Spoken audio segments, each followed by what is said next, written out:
Nintendo Switch 2 game key cards.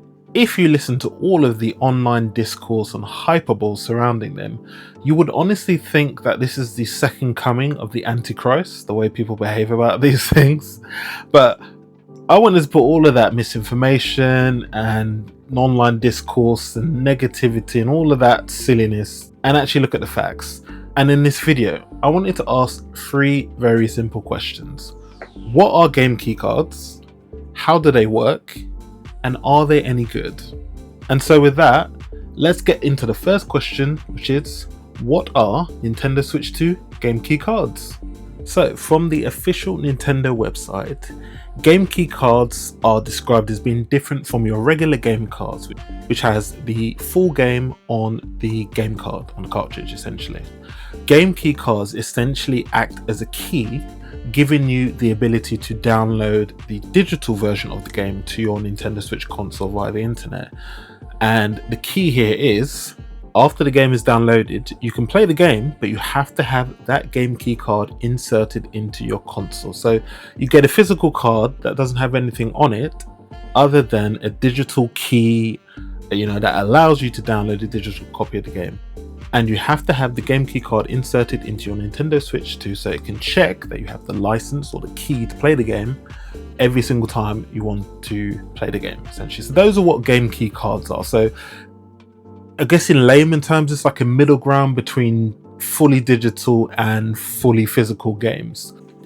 And game key cards are easily identifiable when you come to buying a Nintendo Switch 2 game because it is clearly printed on the packaging for the game key cards. And this, Nintendo's given a handy example of what you should be looking for on your Nintendo Switch 2 game case, on the packaging, to identify that it is a game key card. And as you can see here, you have the game key card name and the little key logo that's there.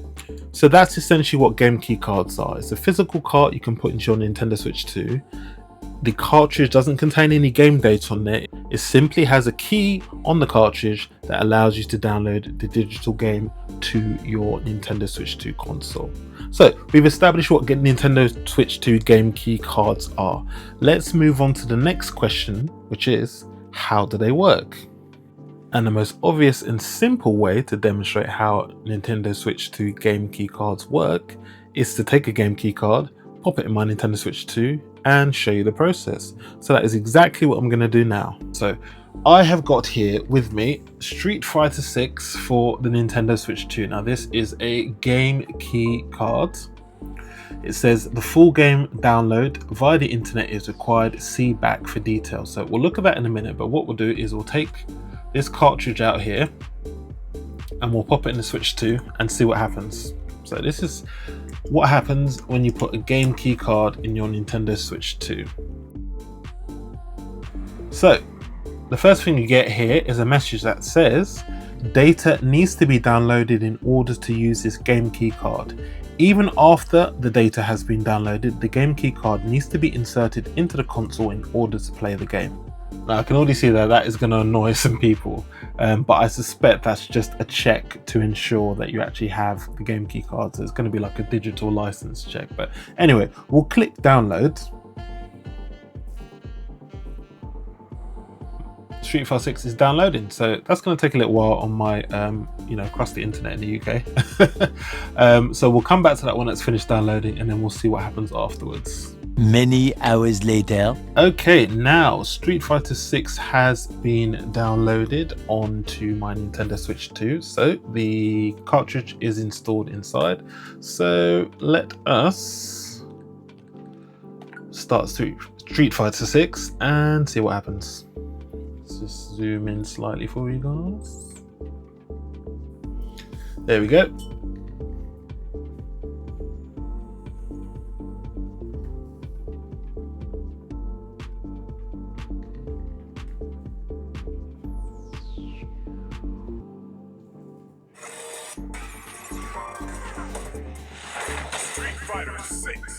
Cool, so it's loaded, no issues at all. Can start the game, play a few rounds if you wanted to, no issues at all. Cool, so what we'll do then as a quick test is we will quit out of this actually. And then what we'll do is we'll take the cartridge out, just pop that there.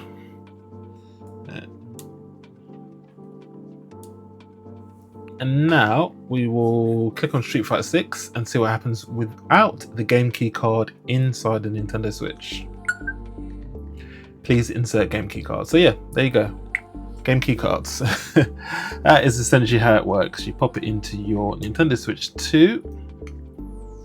You download the game to your Nintendo Switch 2 console, and you can play the game as long as the cartridge is inserted into your Nintendo Switch 2. So let's talk about some of the pros of the game key cards on the Nintendo Switch 2. And I think the most obvious one is for consumers from a perspective. So yeah, physical games with the game on the cartridge will always be the best option. But say for example, you've only got the option of digital and game key cards, as we have with some titles on the Nintendo Switch 2. The game key card is clearly going to be a better option for a consumer because it's a digital copy that you can trade, resell, pass to your friends. It's essentially the same as an Xbox or PS5 game disc. The game doesn't run off the disc. The disc is simply just a physical license or a key that allows you to access the game, download it, and install it on your console. As opposed to a fully digital game on the Nintendo Switch 2, which you download onto your console, but it is tied to your Nintendo account. You can't resell it, you can't lend it to a friend, you can't do anything with it other than just play it on your console. And the worst option out of all of them is code in the box. So of all the options here, there's kind of like a hybrid between digital and physical. Game key cards clearly have an advantage for consumers in the sense that you can resell, you can trade them in, you can, lend them to your friends, etc. And it's not tied to your Nintendo account or your console. So I can see a lot of people choosing the game key card option over just a purely digital game, knowing the fact that they can have those options to resell, trade, or lend to a friend or family. And another pro, you could say, of game key cards is the cost with regards to, production. It's more benefit for the publishers, but also benefit in terms of the ability to have games available or options on how to buy games on the Nintendo Switch 2. The general consensus, I think, from publishers and developers is that the production costs for a full Nintendo Switch 2 game cartridge are significantly more than that of a game key card. Could be anywhere between the difference between $10 to $20 more expensive than a game key card. So game key cards gives publishers an options of releasing a physical product, so to speak, but it's not, it allows them to at least offer that option as opposed to just a digital only release for this game. So it's a small pro, but it's a pro nonetheless. And another pro, small but minor one, but for physical collectors, the pros, I guess, of game key cards is in the absence of a full physical release, with a game key card, at least you've got something physical to display on your shelf. So for collectors and people who like to display their games, you have that option there, which you can't do obviously with a digital game. So it's a minor pro, I would say. Some people may not like it, but for those who are physical collectors who are really big into their game cases and their displays, and also like having a physical cartridge, even if it doesn't have anything on the cartridge other than the key, for those people who are really into that, this is a pro for them. And then let's talk about some of the cons of the Nintendo Switch 2 game key cards. And I think the obvious one at first is it's not physical media. I think for some it feels like a cheap way of offering physical media but not actually offering physical media.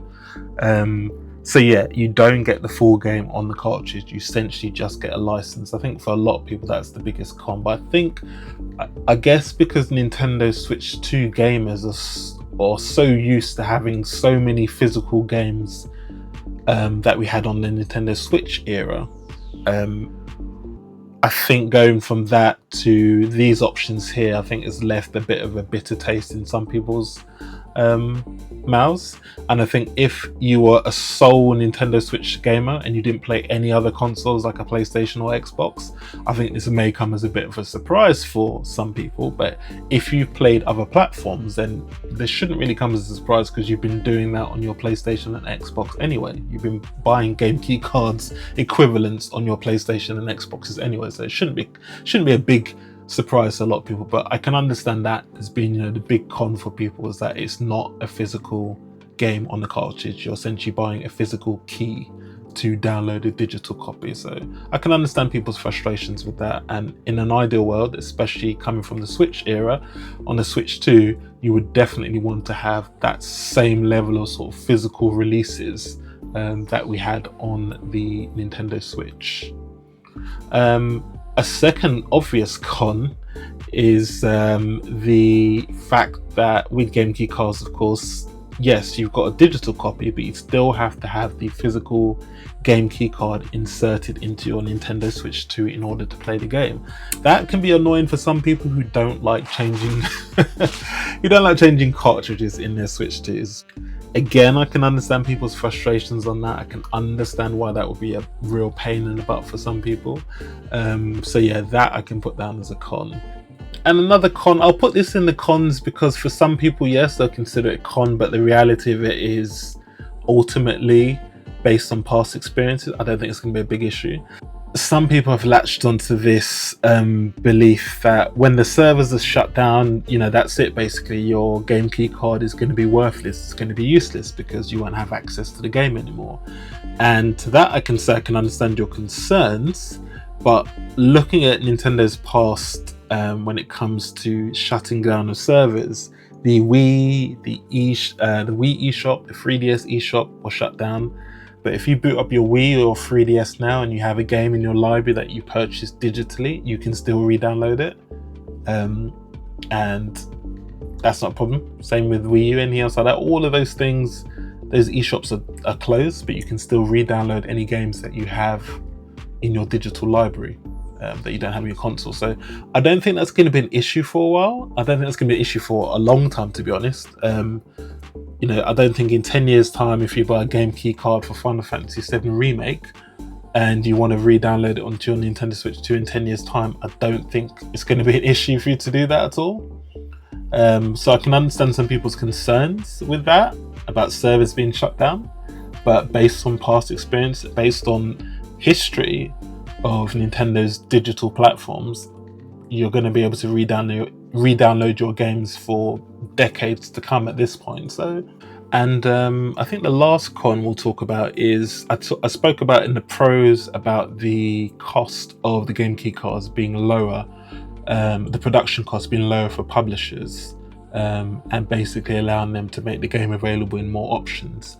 And sometimes that cost saving will be passed on to the consumer in the form of lower game prices. If you take, for example, Final Fantasy VII Remake, yes, it's an older game, but thankfully Square Enix have not, priced it at, full price of what average games are, which is now, 60 quid in the UK?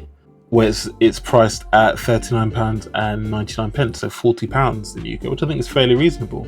But there are examples, I guess, where those cost savings are not always going to be passed on to the consumer. You're going to get some very high-priced game key cards, which are essentially priced at the same price as a physical copy would be. So I can see, in that respect, that, it seems to be, depending on the publisher, is that lower production cost then going to be passed on to, the consumer by lower prices for video games? Only time will tell, and I guess it will be a case-by-case basis. And lastly, we'll look at the in-betweens, the miscellaneous, the other things we know about game key cards that can give us an idea as to where we fall as to whether they're good, bad, or ugly. And to kick things off, we can look at a recent post on Blue Sky. I think this was back on the 4th of September by a Rob Bantin, who is an audio architect for Snowdrop Engine at Ubisoft. And in a discussion about Nintendo Switch 2 and Star Wars Outlaws, which by the way is a fantastic port, it's really, really good on the Switch 2, very, very good. But he basically said, in response to people saying that, oh, you know, why is this a game key card? Nintendo's being cheap, blah, blah, blah, blah, blah. As somebody who actually worked on the game and has knowledge of the Snowdrop engine that Ubisoft used for Star Wars Outlaws, he said, and I quote, "Snowdrop relies heavily on disk streaming for its open world environments, and we found the Switch 2 cards simply didn't give the performance we needed at the quality target we were going for. I don't recall the cost of the cards ever entering the discussion, probably because it was moot." So essentially what Rob was saying here is that the Snowdrop engine that they used for Star Wars Outlaws was designed with the high performance NVMe SSD drives that you can find in PCs, the PlayStation 5 and the Xbox Series consoles. So that engine is designed around that, which gives you fast read and write performance. And then the Switch 2 then comes along a bit later on, and has, you know, UFS, I think it's 3.1 storage on there, so it's fast, but the cartridges aren't anywhere near as fast as that as well. So playing it off the internal storage on the Switch 2, not a problem, but when it comes to putting the full game on the cart and then streaming the data from the cart whilst playing, that presented a problem. So that is one reason as to why some developers may choose to use a game key card. So that's an example that we're now finding out now as more developers are talking candidly about the Switch 2 and the development process as to why, you know, game key cards are actually a useful tool for some of these developers. It's not about the costs, doesn't factor into the conversation, as given an example with Star Wars Outlaws and Ubisoft. It's simply down to the performance requirements of their particular game engine. And just this week, after the recent Nintendo Direct, which was fantastic by the way, we now have a release date for Final Fantasy VII Remake integrated on the Nintendo Switch. But more importantly, we now know the file size of this game, and it comes in at a whopping almost 90 gigabytes in size. It's 87.9 gigabytes to be exact. And if the rumors are to be believed that the Nintendo Switch 2 cartridges top out at a maximum size of 64 gigabytes, you can see now why that game is also offered as a game key card as well, because you physically could not fit the 90 gigabytes on a 64 gigabyte cartridge. So this is another example, I think, now as we're now getting more developers talking about their experiences with the Switch 2 and sizes as well, as to why, you know, game key cards are here as an option for some developers to use, because simply some of these games that are now going to be coming to the Switch 2 are just going to be too big to fit on a normal cartridge. And Final Fantasy VII is one of those examples. Now you could argue and say it's just a case of Square Enix being lazy, or, you know, it's Nintendo's fault for not offering larger sizes on the game cards. Ultimately, we don't know. It's pure speculation at the end of the day. But I think we can surmise that if larger game cards were on offer, they'll probably be more expensive, which means the games would then get expensive, which then would mean people then complain about game prices being even more expensive than they are. So it's kind of a lose-lose situation in that way. But this again pushes you back onto the option of getting yourself a micro SD express card and getting the largest size possible that you can afford to accommodate the fact that these games are just huge on the Switch 2 and on other platforms as well. And I think the second Final Fantasy remake game, Rebirth, is around 145 gigabytes on the PS5 anyway. So I dread to think what that's going to be like when that eventually comes to the Nintendo Switch 2. So yeah, I can see why a game key card was used in this instance, because it's simply the size of the game simply would not have fit on a normal cartridge. So you've got the two options, your digital only or game key card. So yeah, those are just two examples, two recent examples as to why game key cards are, you know, useful in that respects for gamers. But ultimately, the decision to purchase a game on the Nintendo Switch 2, if it doesn't have a full physical release, the decision to purchase a game key card version or the digital only version ultimately comes down to you as the consumer. But you have options is what I would say, and having options is a good thing. It may not be an option that you're happy with, but you have options. Me personally, I don't have an issue. I would 100% prefer a full digital release, but I can see the benefits of a game key card, and I'm not drastically fussed.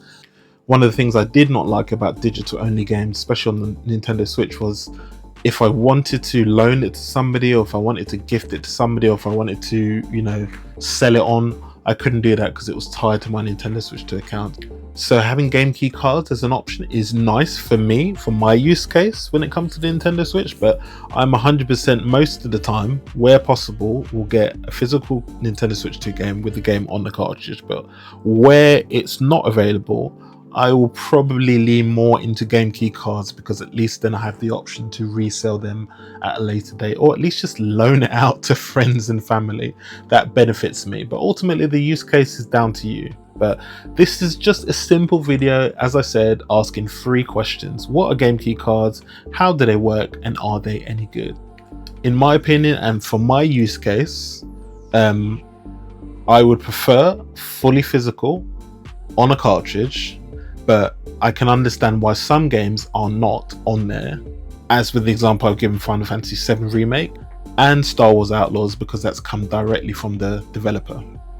As for some of the other games that have been released on game key card that technically we should be able to have on there, but the developer's chosen not to, I honestly couldn't say why. But again, people can vote with their wallets and say, do you know what? If this could fit on a 64GB cartridge and you're choosing not to, and put it on a game key card for whatever reason, business, costs, whatever you want to call it, or just a personal decision, or piracy, as we've talked about before. Some developers, I think it was an ex Capcom developer, was talking about the fact that game key cards are a useful tool to prevent piracy, because you can't download the game before release. As we saw with the Switch, there were a lot of first party and third party games that were leaked weeks before release date, because the full game was on the cartridge, and they just dumped the cartridge and then released the ROM into the wild. You can't do that with a game key card, because essentially you've got to check in with the servers and then download it that way. So that may be one of the reasons why some third-party developers are choosing to release their games on a game key card, to combat piracy. Again, you may not agree with it, you may not like it, but that's just another example as to why game key cards can be useful from a developer perspective. Because imagine if you're an indie developer and you're thinking, okay, I want to do a game, I want to release it digitally, I want to do a physical version. I could do, but I'm worried about piracy. You can then have the option of doing a game key card. I can understand it from an indie developer's perspective. If you're new to the industry and it's your first game or your first couple of games, I can understand that. From a big third party company, say Capcom, Square Enix, one of those big ones, Sega, again, I can understand from their perspective in terms of wanting to prevent piracy of their games. I can understand that, but I can also understand from a consumer perspective, where you're thinking you're a big multinational billion-dollar whatever company, some people might say, oh, you can absorb the cost of that, but let's be honest now, a business is in business to make money. So if they can save money and avoid losing money at any opportunity, they're going to take it. So yeah, but yeah, ultimately game key cards, where possible, I will go full physical when possible, but I can understand there will be situations where full physical is not possible, either due to the fact that the game size is too big for Switch 2 cartridge. A developer might choose not to put it on there for whatever reasons, as reasons we discussed before. Could be costs, could be piracy, could be time, could be whatever, or simply that their game engine, as we've seen with Star Wars Outlaws, requires a faster storage medium for the game, especially if it's streaming in assets, than a Switch 2 cartridge can offer. So yeah, that's my video discussing Nintendo Switch 2 game key cards. You might be in the camp that thinks these are the second coming of the Antichrist, as I said earlier, or you might watch this video and say to yourself, okay, cool, I know what a game key card is, I know how they work, I can understand why some developers might choose to put the games on there. I don't like it, but I can understand it a bit more. So hopefully this is a bit more well-reasoned and well-rounded discussion about game key cards, as opposed to the extremes we're now hearing online that these are like the worst things ever to happen in the entire world, and Because come on now, people, like chill. It's not that it's not that serious. And as always, thank you for watching this video. If you liked it, smash that like button, subscribe if you are somebody new, and I will see you on the next one. Cheers.